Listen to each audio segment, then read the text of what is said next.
The global air filtration industry has a reputation for being rather parochial and rather resistant to change. Nevertheless, a very significant development has happened in recent weeks. A new standard has been introduced by the ISO organisation for the testing and the classification of air filters used in general ventilation systems. The reference for this standard is ISO 16890 or 16890.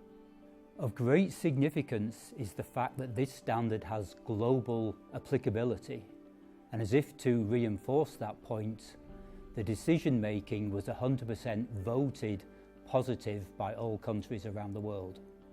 Until now, there was no such global standard. In America, the ASHRAE 52.2 standard dominated. In Europe, EN 779 was dominant. And in Asia and the Middle East, both standards operated side by side. And in fact, there were other standards for individual countries, such as Japan and China, which are also in use. With the new standard comes important benefits for specifiers and users of air filters, together with the global air filtration manufacturing industry. The standard recognises that air filters enhance air quality and therefore benefit human health. The standard is more intuitive. Both the filter testing procedure and the classification system are much more aligned with real-world pollution than existing standards.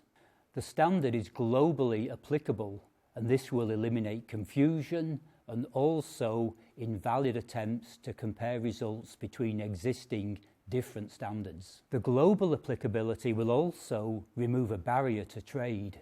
In today's corporate global world, it's not unusual for a major construction project, such as an airport, that the engineers are sitting in one country, the constructor is based in another country, and the airport itself is built in a third country.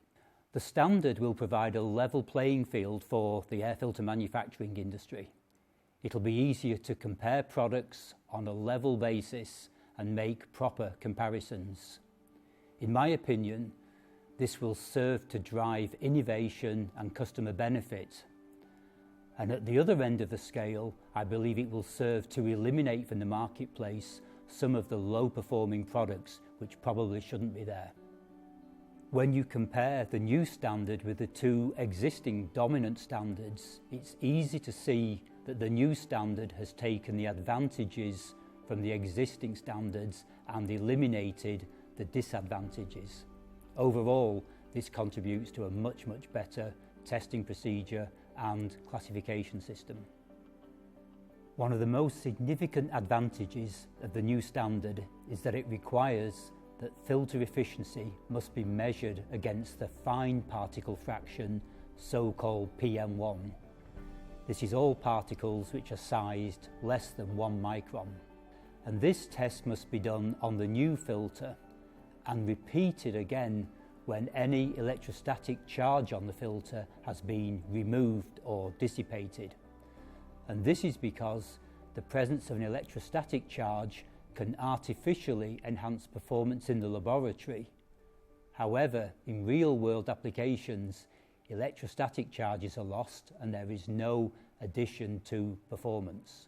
Both the new result and the discharge result must both exceed 50% minimum efficiency before the filter can be classified as PM1. This is important because the medical and the scientific communities are increasingly reporting that it is the fine particles, the PM1 fraction, which are most hazardous to human health. Camfil strongly recommend the use of EPM1 rated filters to improve indoor air quality and improve human health.